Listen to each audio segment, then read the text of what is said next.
Alors, nous voilà aujourd'hui sur le sujet MDT pour la mise à jour d'une image de démarrage. On va d'abord dans un premier temps expliquer le petit plan de la séquence. Donc ça va se dérouler en plusieurs étapes.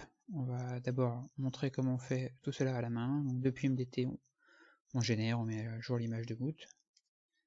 Ensuite, on l'intègre à un serveur de déploiement. Et ensuite, dans un deuxième temps, on va le montrer comment faire ça depuis PowerShell. Comme un boss, quoi. Donc, allons-y. C'est parti, on arrive sur notre serveur MDT. La manière la plus commune de mettre à jour son image de boot, c'est faire un update deployment share. Si on n'a pas fait de création de nouvelles séquences de tâches, il suffit juste de faire un optimize the boot image updating process. Sinon, il faut complètement régénérer. Ce qui fait que si on a changé le fond, l'image de fond, rajouté une séquence de tâches ou des choses comme ça, elles ne sont pas prises en compte si on ne fait pas une régénération complète. Donc là, dans notre cas, c'est juste une mise à jour. On va voir que c'est assez rapide, voilà, c'est quelques secondes. On finit. Et si on veut qu'elle soit intégrée à notre service de déploiement d'images, donc de WDS, pour qu'elle soit publiée pour les postes clients, il faut aller dans l'image de démarrage et faire un remplacer l'image. On va la chercher.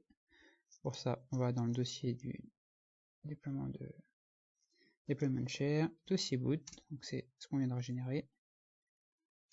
On y va. Voilà, on voit le nom que ça porte. C'est hyper rapide parce que là il n'y a pas de grands changements. Bah, dans mon cas, j'ai pas fait de modification avant de faire la vidéo, donc du coup c'est hyper rapide. C'est le temps qu'ils viennent la faire avaler à notre service de déploiement. On se rend compte que voilà, il y a plein de clics, c'est assez pénible. Et comme toujours, si on peut faire plus efficace et plus rapide, autant le faire. Donc là, on y va. Pour ça, j'ai un petit script. Je vais expliquer comment il fonctionne. Donc on se sert des outils sur lesquels se base le MDT, donc du deployment kit. Il y a un petit module PowerShell. On importe ce module. Ensuite, on indique le dossier où se situe le deployment share. On monte un lecteur réseau. Bon, j'ai pris un nom DS Manager, voilà, Deployment Share Manager. Le update deployment share, il se fait via une commande PowerShell.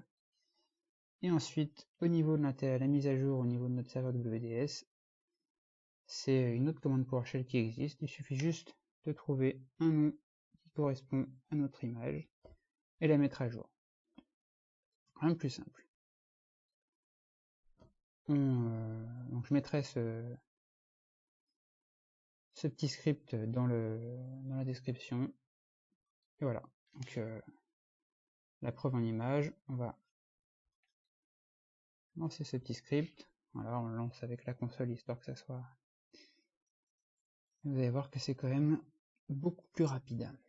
Donc là, il fait l'update, comme tout à l'heure, donc c'est assez rapide. Et après, il va mettre à jour mon image WDS dans la foulée. Donc c'est voilà, il a fini. Donc si on s'amuse un petit peu à jouer avec les séquences de tâches, à faire des modifs, quand on est sur une phase de rodage où on a des petits trucs un petit peu plus, pas mal de modifs à faire, c'est assez intéressant en termes de gain de temps. Donc la suite au prochain épisode.